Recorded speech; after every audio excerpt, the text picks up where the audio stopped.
Hey, do you know my name? The strong feeling of pressure that gave her the impression of death suddenly, quite on the contrary, inspired hope within Amu. Whilst Amu experienced the suffocating sensation that felt like her chest was about to cave in, a premonition that she'd answer the question and then be set free encompassed her. Just as she thought that, she realized that the dismal sensation that been dominating her entire body had started to fade. A sense of suffocation had come from the strong pressure of her doubts concerning what she should answer. Since she wanted to be set free from this, she would need to bite down her anxiety at the initial question. Perhaps it was a kind of self-defense instinct, but for Amu in this moment, this appeared like a divine revelation.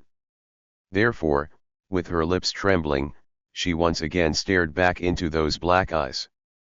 Hey, do you know my name? She would be set free from her current suffocation by answering the question.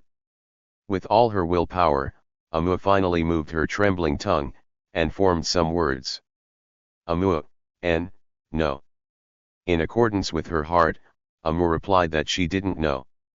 She released her thoughts from the choices which had been up until then endlessly spinning around in her mind.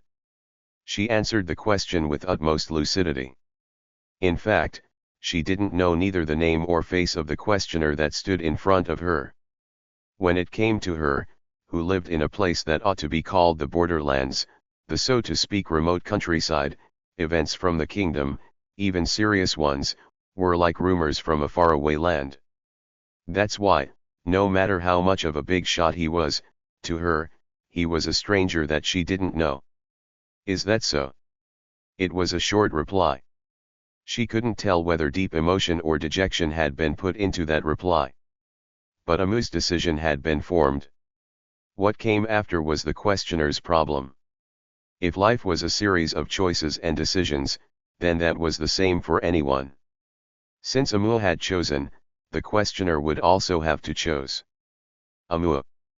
The 14-year-old little girl waited for the questioner's choice silently. She waited for his answer all alone in the middle of a village where no one had been left except for her. Hey, Subaru.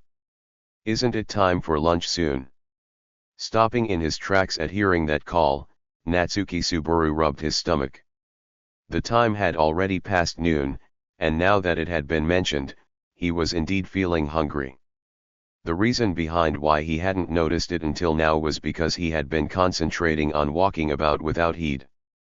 The main road continued endlessly on and on to the extent that he had to concentrate entirely on walking. If he were to think about where he was headed to, it'd get to the extent that he'd feel depressed, such was how absurdly long the journey was. Subaru though, a break is important, don't you think? My bad, Emilia-tan. Did you get tired? Emilia, not at all, I'm doing fine. But, it was just on my mind that I was worried for Subaru, who's been walking all this time. If you're all right, it's fine, but... Subaru, no, that's right, my stomach was rumbling as well. I'm absolutely starving, almost to the point where my stomach was dangerously close to sticking to my back. Heh, how dangerous, how dangerous. Emilia, is that so? That would be a really dangerous place for them to be, right? Having heard Subaru's answer, who had exaggeratedly placed his hands on his stomach, the silver-haired girl Emilia placed her hand against her mouth and giggled. Her features looked the prettiest in this world, and the sound of her voice was rather like that of a silver bell. As that smiling face drew nearer, Subaru scratched his head and also let his lips split into a smile. And, from beside those two.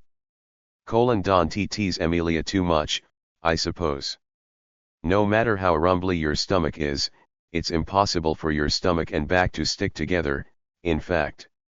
Subaru, oopsie. When he turned his head to look at the direction of the voice, Beatrice was there, a composed expression resting on her face and her arms folded. Subaru suddenly narrowed his eyes at the point made by the little girl who was wearing a pretty dress. Seeing that, Beatrice furrowed her well-kept eyebrows and said, what, I suppose. Beatrice Subaru's face is a little unsettling, in fact. What's the matter, I suppose? Subaru, it was so cute when you said rumbly. Say it again. Beatrice grrrrr, in fact. Don't get caught up in such strange things, I suppose. With her face flushed, Beatrice snapped back at Subaru's frivolous words. Subaru and Emilia both exchanged glances and laughed, seeing how Beatrice had reacted. She had puffed out her cheeks even more. Seeing her like that was really cute. There was no mistake about it. If he were to tell her this directly, he would probably dampen her mood. After confirming that, Subaru rolled up one of his sleeves with an "all right, Subaru, well then, how about we take advantage of Emilia Tan's concern and start lunchtime? For the time being, let me show off my talent. Any requests?" "Emilia, well then, I want you to use mayonnaise." "Hey, look, I imagine Ram just made some mayonnaise again, right?" "Subaru, of course, it's my pleasure if that's Emilia Tan's order. Luckily, there's plenty thanks to Ram's stockpiles." She finally recognized the appeal mayonnaise has. "Ram, stop saying such idiotic things." "Subaru yaa." After he placed down the baggages that he had been carrying, Subaru started to make a campsite just off of the main road. Seeing some slender legs standing roughly beside him, pale pink eyes were staring down at the surprised Subaru. The figure stood embracing her own arms, an air of majesticness about her. The girl held a look that showed nary a trace of hospitality, as a stark contrast to the maid outfit she donned. "Subaru, that was quite the abrupt greeting, Ram. At least let me finish what I'm saying." "Ram, ha! Stop making me laugh. I only help out in making mayonnaise because it's a professional order. Would Ram trust in such a flavoring that's just sour and white? Disgusting." Subaru, saying it's disgusting is such an overstatement. To begin with, you shouldn't be able to deny the explosive power of using mayonnaise on steamed potatoes. I won't let you say that the taste is a lie.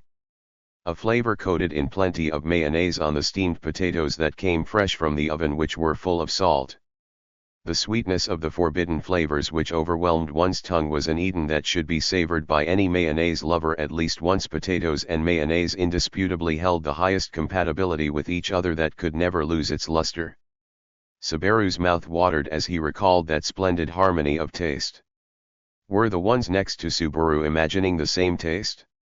He could see Emilia and Beatrice's eyes shimmering. "Subaru, look at that, the reactions of two cute gourmands. Seeing that, can you still slander mayonnaise with your heresy?" "Ram, well. It's as Barasu says. The magnificence of steamed potatoes is such that even strange seasonings like mayonnaise can add value to them." "Subaru, it's not that way, it's the opposite." "No, even me saying the opposite isn't right, it's more like you're being stubborn." "Isn't that right, Ne-sama?" In the end, Ram would never yield to saying that the contribution of mayonnaise was greater than that of steamed potatoes. Even though Subaru shook his fist at that obstinate attitude, Emilia broke into strained laughter, speaking out, "And now, settle down," to the two of them. "Emilia, Subaru, calm down. I like both mayonnaise and steamed potatoes, as well as mayonnaise placed on steamed potatoes. Besides, it's rather just down to the fact that Ram can't bring herself to be honest." "Ram, Emilia-sama, please stop concerning yourself with speaking out Ram's thoughts as you please. Ram's target age is going to lower with Emilia-sama speaking like that." "Emilia sorry. But, what do you mean by target age?" Emilia was perplexed by Ram's unreasonable and unintelligible reaction. However, the feelings which had been expressed in the two's conversation weren't ones of moodiness, but rather they were feelings of unconcealable deep affection and faith. On the contrary, Emilia and Ram had built up quite an ideal relationship with each other. Calling it a master-servant relationship was quite a delicate issue, as from Ram's perspective she didn't think of herself as a subordinate. However, there were more bonds between the two of them. And only Subaru understood those well. In any case, "Subaru, I feel bad for Ne-sama, but Emilia Tan's word of God takes complete priority. That's the style of this party. Anywho, today's lunch will have a whole bunch of mayonnaise. Emilia yay, yippee. Emilia clapped in delight, and Ram gave an exasperated sigh. Even so, that was enough for Ram to not cling onto it more than that. Emilia herself understood its deliciousness. Of course, since Subaru was a true, unbridled mayo lover, he would be the biased judge for this menu. Subaru, of course, Biko loves mayonnaise a lot just like me. It makes you happy, right? Beatrice, I can't deny it, in fact. But, the oh so omniscient manner you speak about it in is irritating, I suppose. Betty's anger isn't easy to dispel, in fact. I want a delicious meal for that, I suppose. Subaru hee, as you wish. Puffing out her slender chest, Beatrice made her cute special request. Subaru gave a bow at the request. After seeing that dramatic gesture, and making sure that Emilia and the others were satisfied, they began preparing the meal. Even so, they couldn't make such an elaborate meal in the open air. Of course, if they used the power of magic they could use fire and water like that, but... Emilia, I am sorry, Subaru. I can't really help you out much.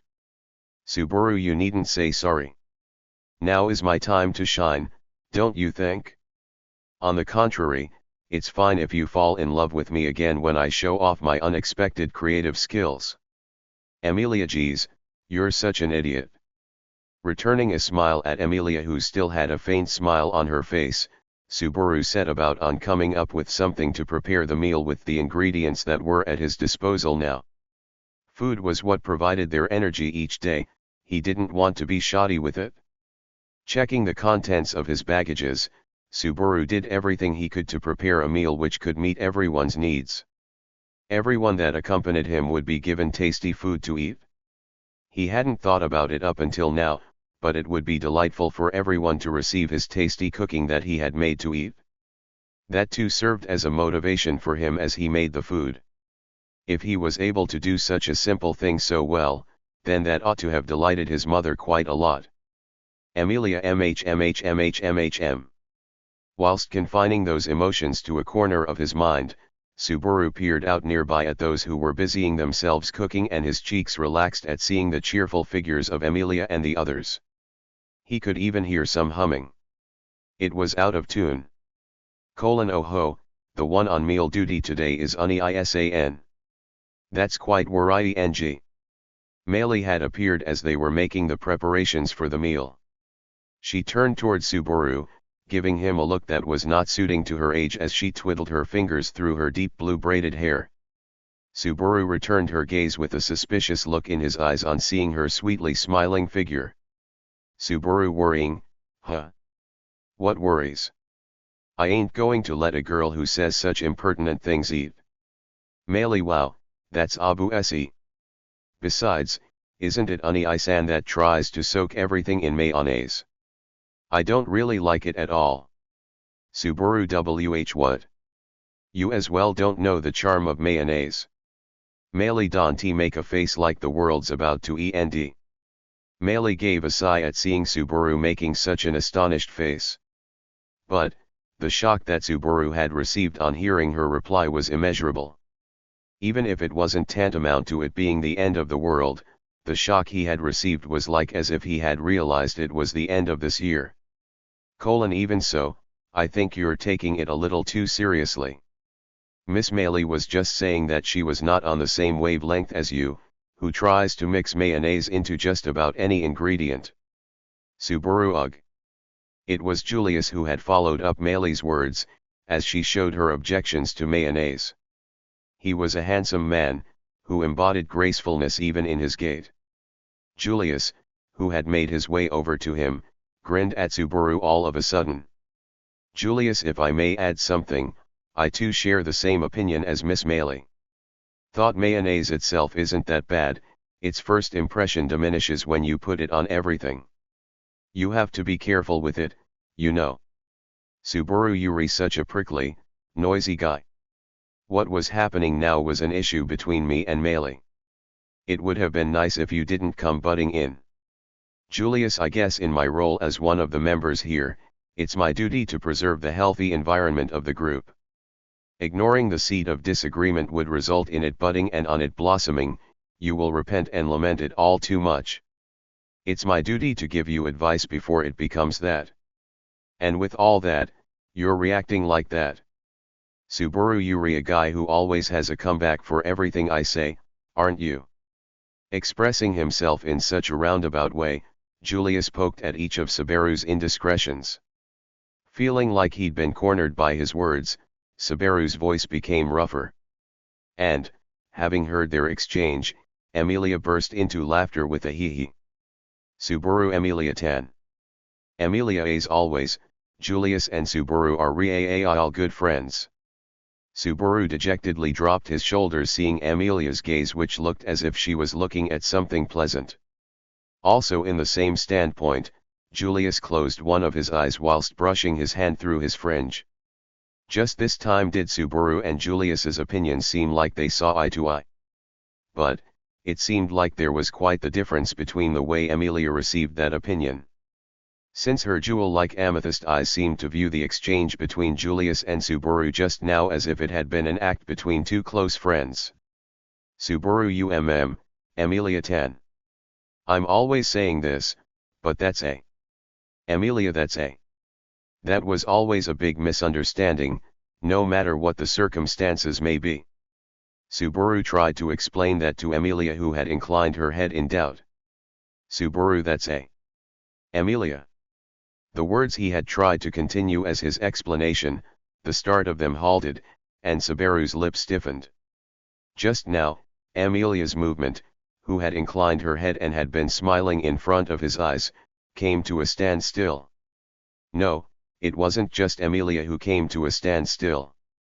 Around Subaru's surroundings, where everyone had been in the midst of cooking up until now, everyone who had been speaking stopped in their tracks. Everyone became completely stiff.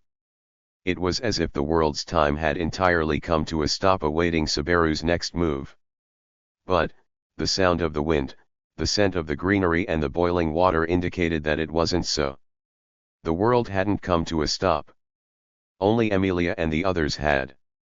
It's as if Subaru was awaiting for the images to catch up with him, to try and make them reappear. But, just Emilia and the others had come to a stop. Master. Badump, I went to check ahead. Subaru. Suddenly, an extraneous presence thrust itself into the silent world, which had been at a standstill. It moved in front of Subaru's eyes, who had been kindling the fire, sat atop of a boulder. The figure jumped nimbly, diving towards him with great vigor. Here's to the quick return of Shola. Master, please praise me and hug me and love me. A tall, beautiful woman, with a smile adorning her features, turned towards Subaru and said that. She was someone who exposed her clear white skin, and had long, tied-up brown hair. She showed off her sexy feminine body without any shame. The woman, Shola, let a carefree smile float across her face. Subaru. However, Subaru's reaction to Shola's appearance was quite poor. That too should have been expected. She had came barging in just as Emilia was smiling. Her exuberantly lively leap had scattered Emilia, and she had also erased all the others that had stood still. Subaru frowned at that fact. Shola, what? What's wrong, master? Did I maybe mess up again? Subaru, no, it's fine. Don't worry about it. You didn't do anything wrong. Shola, is that so? Well then, I won't worry. Besides that, master, I'm glad you're preparing the meal. I'm starving. For a moment, Shola's face had clouded over at seeing Subaru's facial expression, but as soon as she heard Subaru's backtracking, she went over to embrace Subaru, her face with nary a trace of her earlier anxiety. Even though he felt Shola's body pressing against his arms, and her hellish softness against his elbow and shoulder, Subaru shook her off with a blunt "Hey, get off of me. Shola, Master's so mean, but I won't be discouraged. Bam bam bam, by attacking you in this way, I will snipe right for Master's heart, soul, and male instincts. Subaru like, it's as if you're aiming right in the middle. Also, don't go grabbing the arms of people in the middle of cooking. What would you do if I ended up burning my hand? Shola, if that were to happen, I'd gently lick the affected part. I would lick it day and night without letting go. Subaru, that wouldn't stop it from swelling. Shola insisted, raising both of her arms vigorously. Subaru shrugged his shoulders seeing that attitude from Shola and gave a feeble laugh. Seeing that, Shola raised her eyebrows with a so. Shola, did Master laugh just now? Did something amusing happen? Subaru, what's amusing is you, just you. Shola, is that a marriage proposal? Subaru, how did you come to that conclusion? He didn't know how the conversation had jumped to that, but Subaru poked Shola on her forehead, whose cheeks were squirming, dyed in red, putting into his feelings of denial and his objections to it. Receiving that, Shola groaned out. Shola, well, doesn't saying you're an amusing woman act like a legal right for a man and woman to fall in love with each other? After saying that, shouldn't you just be continuing it with be my woman? Subaru, really, where did you hear such one-sided information? That pattern seems to have grown old even from where I am from already, you hardly see it anymore. Maybe it wasn't seldom whereby male protagonists would handle these first met events in games targeted towards women, or in shoujo manga. But, Subaru didn't know whether that was still in use now. In any case, referring to Shola as amusing was not so he could seduce her. But, as far as Subaru was concerned, Shola's reaction was. Subaru, the thing you said was unexpected, it was new. Shola. Subaru, that's why talking with you isn't so bad. I have no doubts about that. He wouldn't specifically say that talking to people other than Shola was painful. But, when Subaru conversed with other people, naturally, it would be often that he would be made aware of his own incompleteness. And that was painful. It didn't mean that someone was at fault. The one at fault was always himself. Subaru, the one who's at fault, is always me. That's why. Shola, in other words, this time, it's a marriage proposal. Subaru, what the hell, no.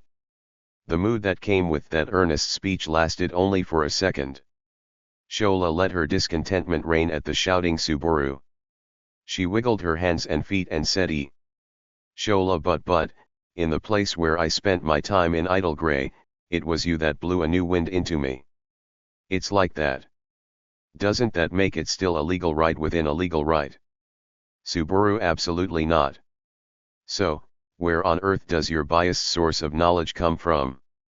He had intended to have a relatively serious conversation, but Shola had completely broken that, and so Subaru abandoned the idea. Absent-mindedly slackening his cheeks, Subaru went back to concentrating on his cooking. Next to Subaru, who was cooking by the side of the road, a meal was prepared for the two of them. For the two of Subaru and Shola, not for those whom should have been enjoying the conversation, i.e. Emilia, Beatrice, Ram, Meili, and Julius amongst others.